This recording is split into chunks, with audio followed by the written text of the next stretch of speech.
It's February 1st, so let's talk about my January reads. And Goose is also here, and he'll probably make some noise. The first thing I read was, in fact, something I had already watched. It was the Stranger Things Season 1 scripts.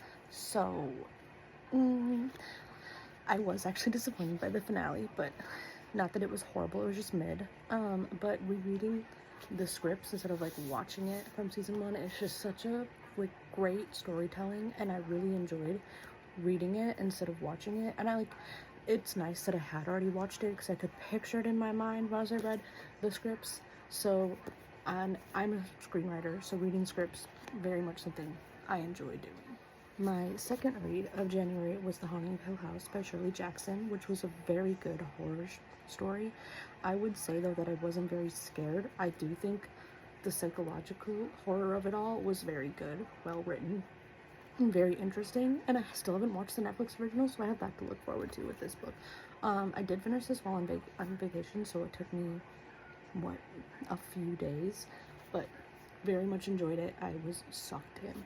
The third book I read in January, I do not have the copy anymore because it was a book I had, in fact, borrowed from a friend. And I actually had already recorded what I liked about it, but it was in my TikTok drafts, and then TikTok switched to the American ownership, and it fucking sucked. So I deactivated my account and forgot to save that video.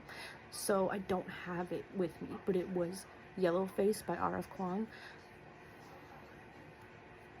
Favorite read of January. Favorite read. It was written so well.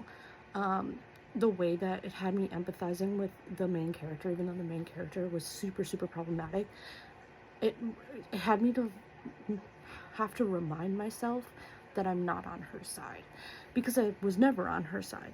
But the things that she would say, it was like when you talk to somebody who was constantly having a victim complex, it was reading from that person's point of view, and it was very interesting.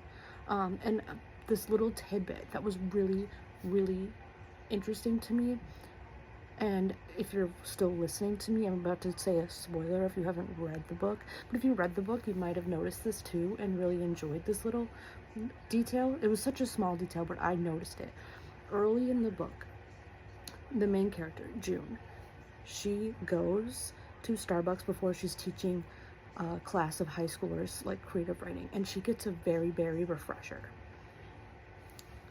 Later in the book, there's a flashback of her going to Starbucks with her friend that she stole the manuscript from, Athena. And when she went to Starbucks with Athena, she got, I forget what kind of latte, but she got some sort of coffee drink, and Athena got the very berry refresher. So it's really interesting to see how much June really actually took on the identity of somebody she wasn't when she fell into doing this really horrible thing and like just kept letting it get worse. But that is why it was my favorite read of January. It's my fourth read of January. It is a library book that I checked out. I started doing this series on TikTok, of course, but it's going to be on my other social medias now instead, where I'm trying to check out every book from my local library for the rest of my life, because you can't do that in a year. It's not possible unless you just check out 10 and then return them and then check out 10, which just, I don't know if that would actually help libraries with taxes or not, but I don't know, probably not. It just seems a little too much. Anyway, this book, I found it in the first part because I started in the YA section because it's in the big front. I found in the A's, obviously.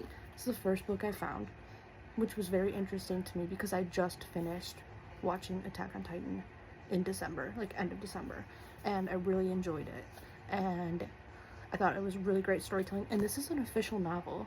My friend and I were talking about it yesterday because we were talking about Attack on Titan. They found out that I watched it, and they had watched it years before me, so we talked about it, and they had looked into this book and found out that it's an official novel, and the author worked with Izayama on the story, and it is about a royal young woman who went to the Royal Academy, who wants to make a difference in the world, and she gets on the Garrison, and it's a really interesting story to follow, the class dynamics, but also like how people are conditioned to see people and stuff, and it was very good, and she is a really incredible protagonist, and I would actually recommend this book.